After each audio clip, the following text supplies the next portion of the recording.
Hey guys, it's AJ with Your Song Plan. Today we're going to find out how a compressor works and, more importantly, how to use it. So when you first look at a compressor, you'll see there are a bunch of different knobs, and the first knob we're going to look at is the threshold. It's very important to set your threshold correctly, because basically what the threshold does is it tells the compressor when to start compressing.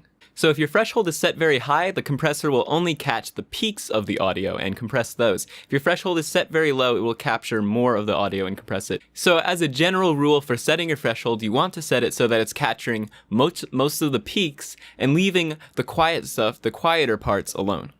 If you set it so that it also catches the quieter parts, it will just turn everything down, and that would defeat the point of the compressor, which is to turn the loud things down a little and turn the quiet things up a little. So you want to set your threshold so that it is catching most of the peaks. The next knob is the ratio knob, and this simply tells the compressor how much to compress. So if the ratio knob is set low, say 2:1, it will only reduce the track by 2 decibels for every 1 decibel that crosses over the threshold. If the ratio is set to 5:1, it's going to reduce the audio by 5 decibels for every 1 decibel over the threshold. The next knob is the attack knob, and this just tells the compressor how quickly to start clamping down on the audio and compressing. So for example, if the attack knob is set very fast, it will immediately start compressing the audio as soon as it goes over the threshold. If the attack knob is set slow, it will wait a little longer and let the transient through first. A slow attack is very good for instruments like drums, where you want the transient to peak through. And a fast attack will result in a smoother, more polished sound. The next knob is the release, and this just tells the compressor when to let go, when to stop compressing the audio. So a fast release will let go very quickly, and this is good for instruments that are very percussive, like drums or maybe even piano or guitar. A slow release will hold on to the compression for longer, which will again result in a smoother sound. Alright, let's jump into MooLab and we'll take a look at how I compress a track. Hello! Okay, so we're back in MooLab, and we got a guitar track, and I think a guitar track is very good to learn compression because it's super peaky, as you can see, very dynamic track here. It's just strumming some chords.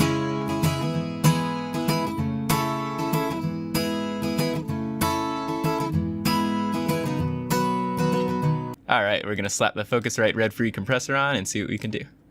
So the first parameter that we're gonna set is the threshold. So let's find out where we need to set that threshold.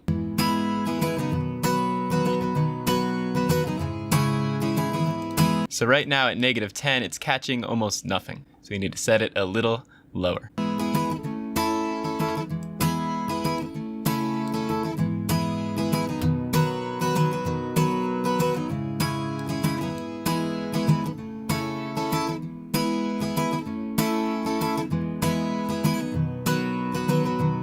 I think right about there is good. It's catching most of the peaks, but not everything. That's about what we want. Next, we're going to set the ratio. And since this track is very peaky, we're going to set the ratio a little high. I'm going to set it maybe 4:1.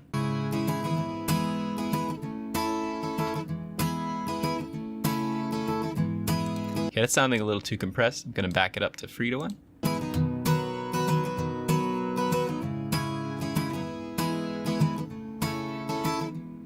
Alright, now for the attack, we don't want to set this too high, or this is what will happen. It'll sound like it's squashing every time it hits, so we want to give it a little breathing room so that those peaks can come through.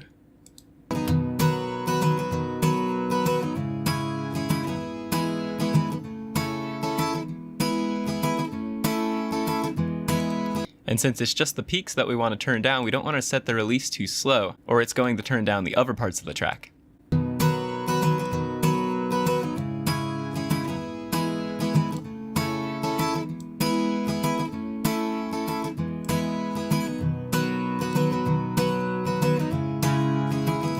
We can actually use the VU meter to set the release. So if you look at the needle and see that after it compresses, it let goes at about the rhythm that the guitar is strumming, it's very helpful.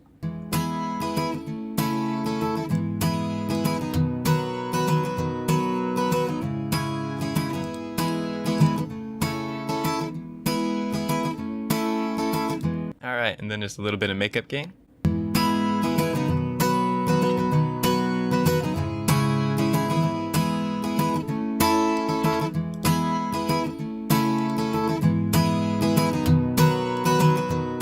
Alright, so this is the track without the compressor.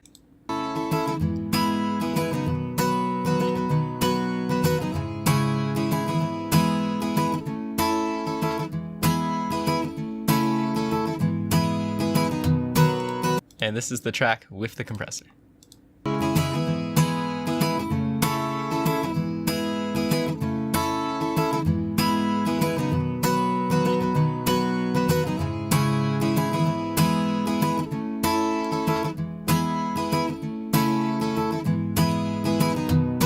So you can see it's peaking at about the same place on the meter, but it sounds louder when the compressor is activated because the quieter parts are made louder.